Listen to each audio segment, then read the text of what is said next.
Good morning, good afternoon, good evening, wherever in the world you are. We are glad that you are with us. We wish to welcome you to the daily Bible study for the Silang Church of Christ. If you have been to our building, you know where we are. If, on the other hand, you are joining us from someplace else in the world or someplace else in the Philippines, we are located in the city of Silang Cavite, Philippines, on Alganaldo Highway at kilometer 42. That makes us about 30 miles or 50 kilometers south of downtown Manila. We are glad that you are with us, and we hope that our study of God's Word is of benefit to you today. As you know, we are in the process of studying building the saints. However, today we're going to take a special lesson and take a break from our topic that is ongoing. And today we are going to speak about a Toby Mac song, which you guys may or may not be familiar with. Let's play the song first.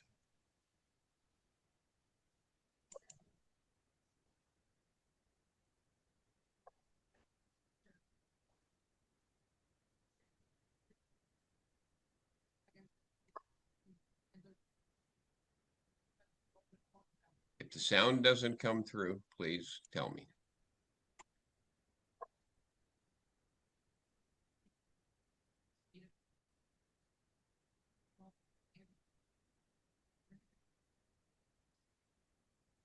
No sound, sir.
Okay, has anybody ever heard that song before?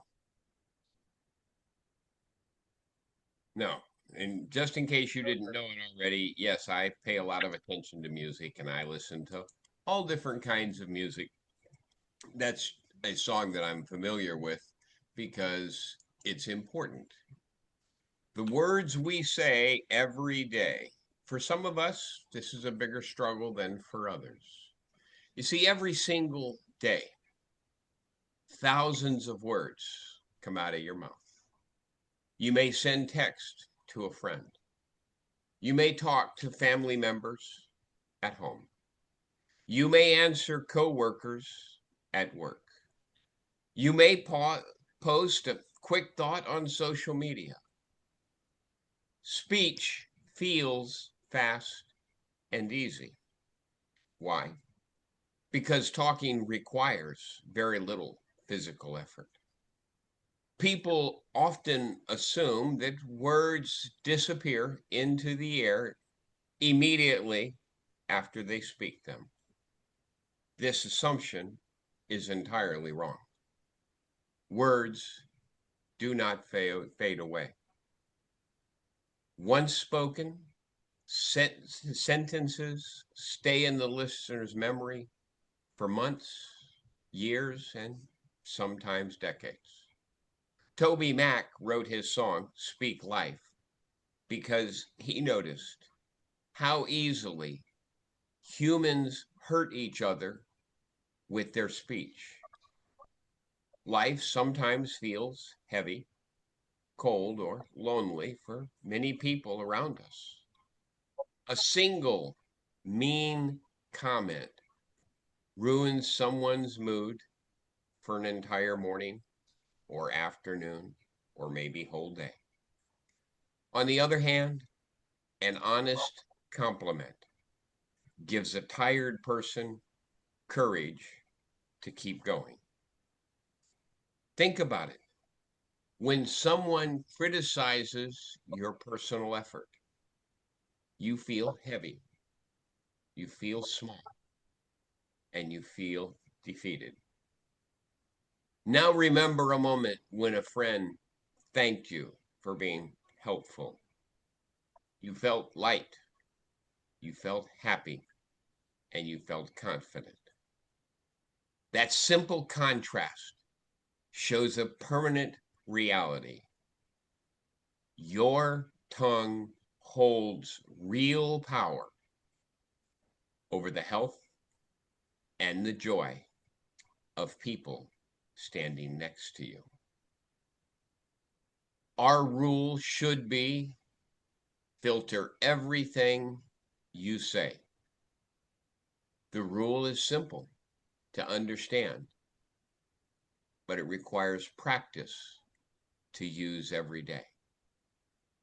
Before you open your mouth, pause. Ask yourself a question. Does this thought build someone up?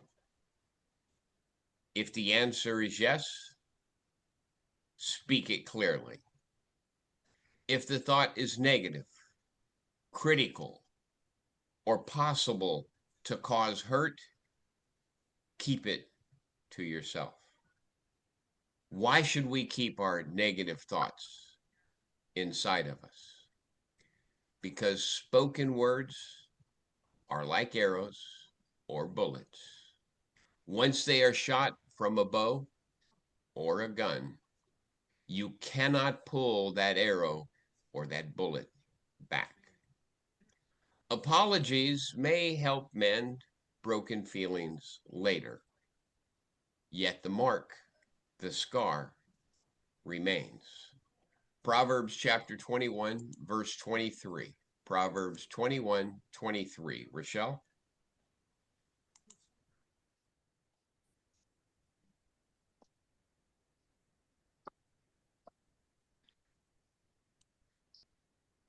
Proverbs chapter 21, verse 23 reads, Whoever keeps his mouth and his tongue keeps himself out of trouble. You see, Solomon gives us some direct, practical advice here. Notice that staying out of trouble does not require great wealth.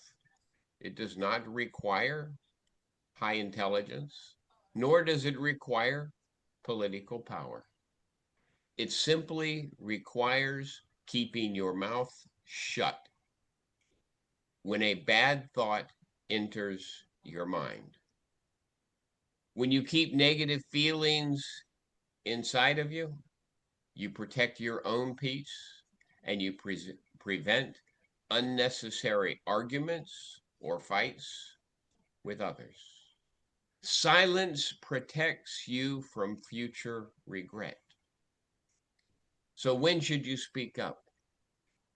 You should speak when what you are going to say is a source of encouragement. When you notice that someone is working hard or looks tired, tell them you appreciate your effort. You should speak up when you're supporting someone. When a friend makes a mistake, offer to help them instead of pointing out their error. You should speak up in gratitude. You should say thank you to people who serve you. Maybe a jeepney driver, maybe a store clerk, or maybe a coworker. When should you keep quiet? You should keep quiet when you are angry. When your heart rate increases and your mind wants to attack, stop immediately. Wait until you calm down before you say a single word. You should keep quiet about gossip. If someone tells you news about another person's private sin or private mistake, do not pass it on. Let the rumor end with you. You should keep quiet about your own opinion.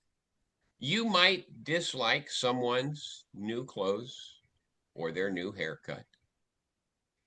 Asking yourself, is it helpful to say this, will reveal that keeping silent is usually wiser.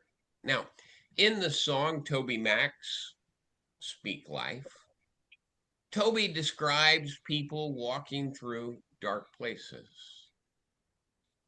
The lyrics talk about seeing a friend whose hope is fading away. When you encounter someone struggling with sadness, you have two choices. You can ignore them, or you can use your speech to shine a warm light into their dark day, afternoon, evening, or even their life. Speaking life does not mean pretending problems do not exist. It means choosing hope over complaining. Toby Mac points out that every human, that's you, that's me, that's all of us, that's everybody watching and everybody who will never see the video. You make mistakes too. Being aware of your own weakness helps you to choose gentle words when you are dealing with other people's thoughts. James chapter 3 and verse 5. James chapter 3, verse 5, i.e.,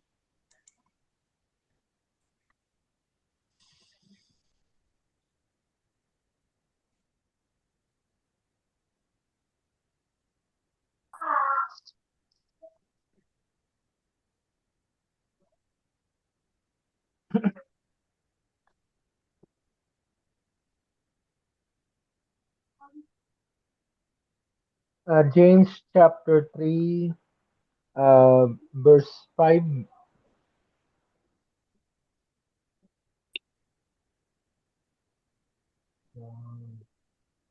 So also the tongue is a small member, yet it boasts of great things. you're not done. Keep going. How great forest is set ablaze by such a small fire. Now, Sorry. what we see here is James, the half brother of Jesus, compares the tongue to a tiny spark in a dry forest.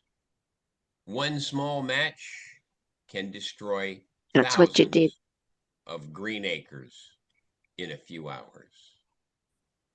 Similarly, one sharp remark uttered during a short argument can destroy years of trust between friends or family members.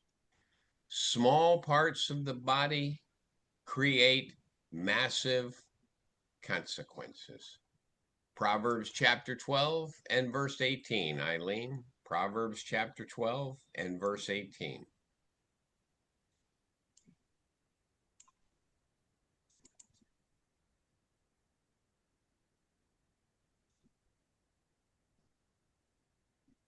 Proverbs chapter 12 verse 18 reads, There is one whose rash words are like sword thrust, but the tongue of the wise brings healing.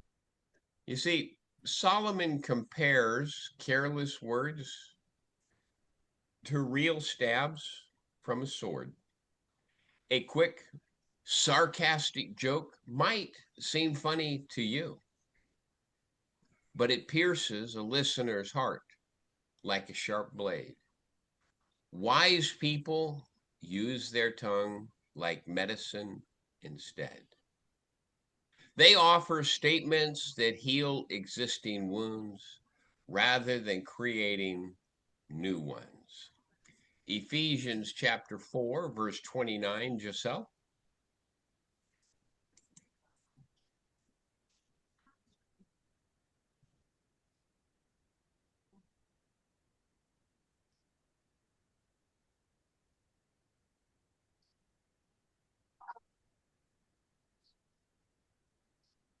Ephesians chapter 4, verse 29.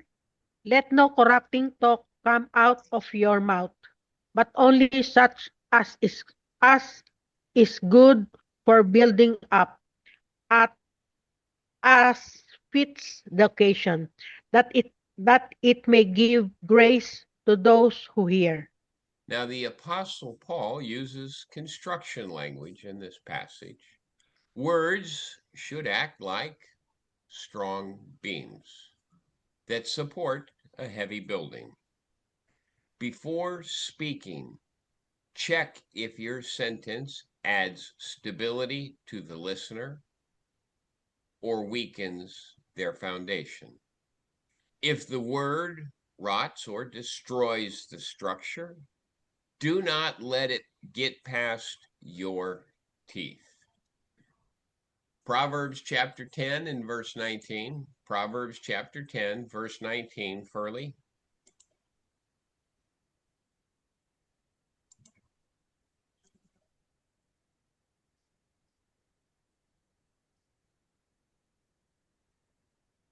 Proverbs chapter 10, verse 19. When words are many, transgression is not lacking, but whoever restrains his lips is prudent. You see, what we're being told here is the more you talk, the more likely are you to say something that is foolish, hurtful, or maybe even dishonest. The people who talk constantly frequently run out of good things to say, and they start talking about other people's business. Restraining your lips shows true wisdom and self control. Colossians chapter 4 and verse 6, Cora. Colossians chapter 4 and verse 6.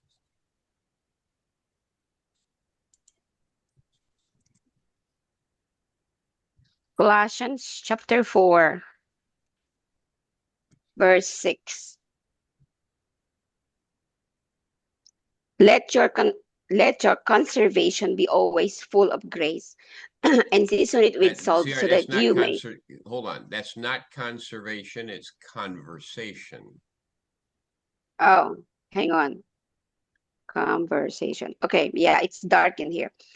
Let your conversation be always full of grace, and season it with salt so that you may know how to answer everyone.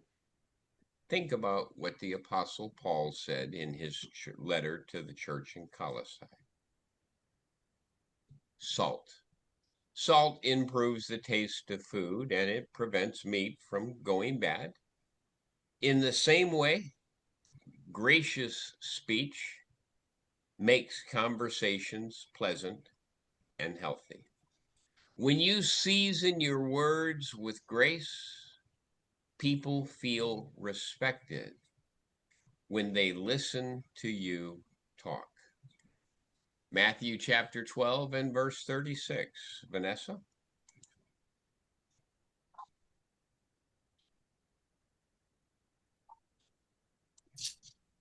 Matthew chapter 12, verse 36 reads, I tell you, on the day of judgment, people will give account for every careless word they speak.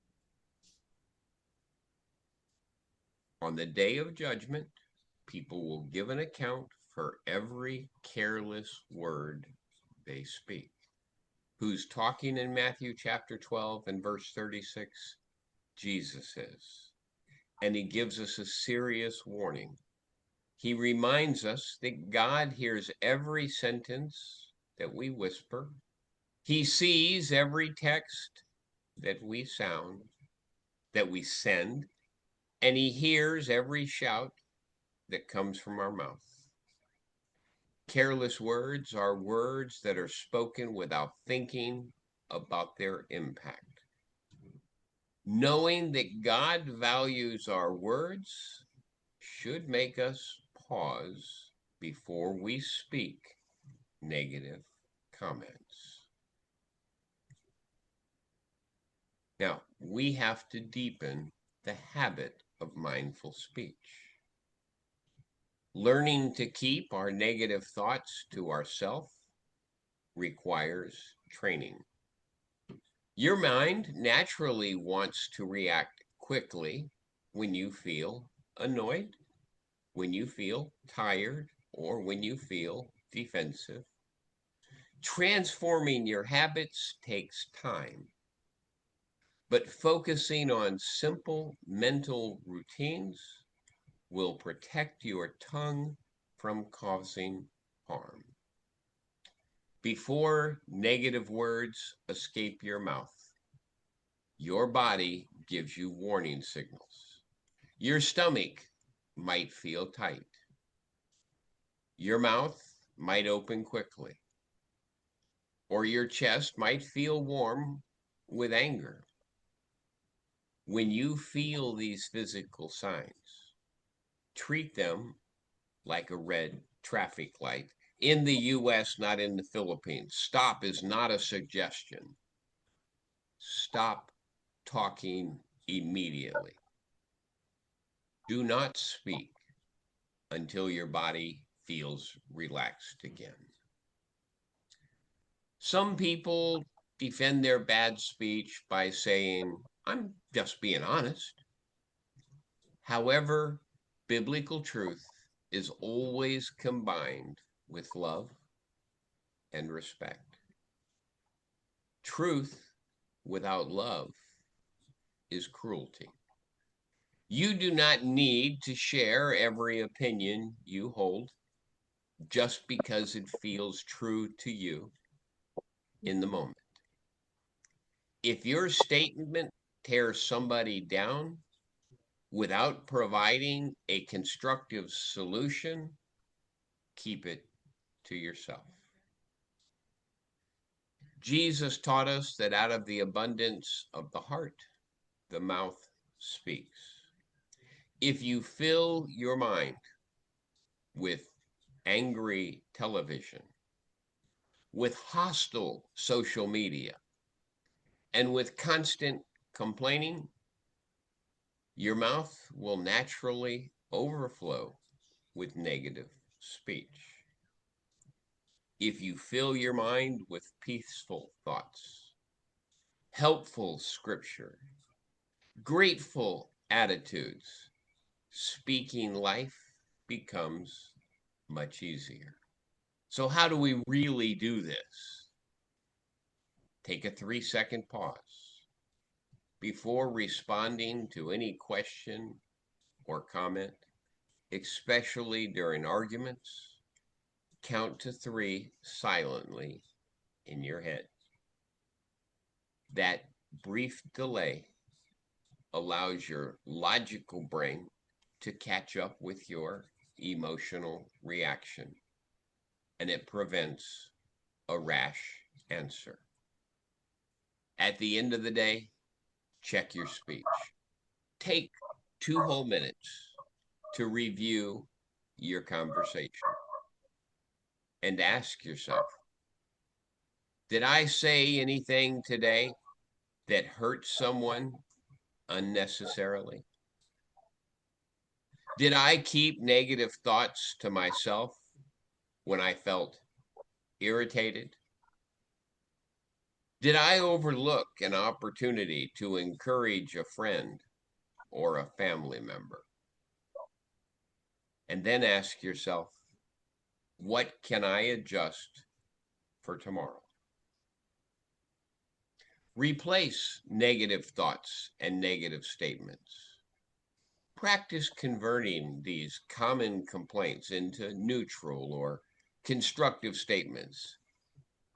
Instead of, this traffic is terrible and it ruined my whole morning.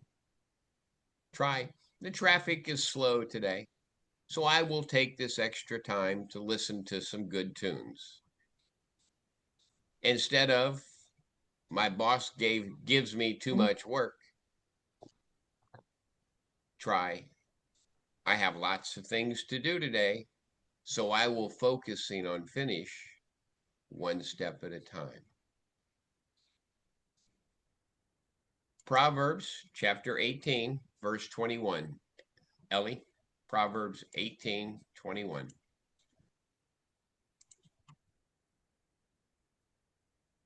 She's outside, sir. Ma'am Cora, excuse me. Oh, okay. Rochelle?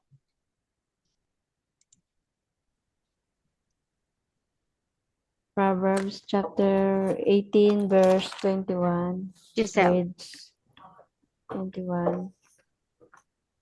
21. Death and life are in the power of the tongue, and those who love it will eat its fruits.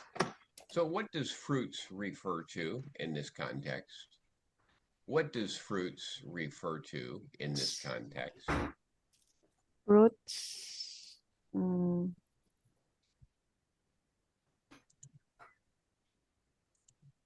who love it will eat its fruits. Results.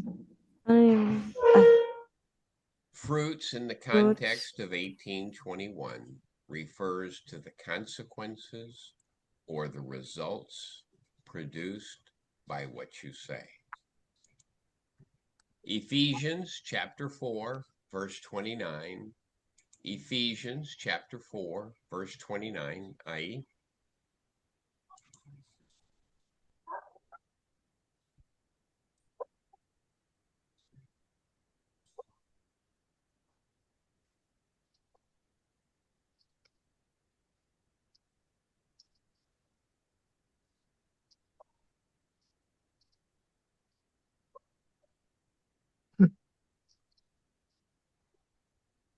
Ephesians chapter 4, verse 29. Verse 29 says, let no corrupting talk came out of your mouths, but only such as